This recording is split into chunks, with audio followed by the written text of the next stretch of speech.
Duke filluar nga spitalet, restorantet, baret dhe parrukerit, gjithçka që i duhet dikujt në Kin mund të gjendet brenda një pallati të vetëm. Regent përfaqëson eksperimentin më të madh të bashkëjetesës kolektive të realizuar ndonjëherë. Pallati i qytetit është ndërtuar në rajon qendror në Zhangzhou, një metropol prej 11 milion banorësh. Kompleksi i apartamenteve po përshkruhet si simboli më i qartë i urbanizimit masiv të zbatuar nga Pekini në 40 vitet e fundit. Bëhet fjalë për një rrokaqell në të cilën jetojnë aktualisht 20.000 njerëz, disa nga të cilët mund të mos dalin kurrë prej andej, siç thon mediat e huaja. Ai duket të është pozicionuar qëllimisht si një segment luksi i zonës për të tërhequr sa më shumë vëmendje dhe interes, dhe pse është ndërtuar praktikisht në njërin prej lagjeve më të varfëra të Zhangzhou.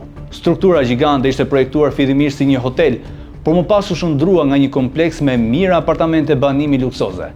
Ajo ka formë S-je dhe mund të strehojë maksimumi deri në 30.000 banor. Është 204 metra e lartë me kate 36 deri në 39 kate në varësi të krahut, ndërsa brenda ka një shumëllojshmëri shërbimesh dhe aktivitetesh tregtare, si në çdo qytet të mirëfillt. Me pak fjalë ka çdo gjë që mund të nevojitet, e për këtë arsye disa mund të zgjedhin të mos largohen kurrë nga ndërtesa.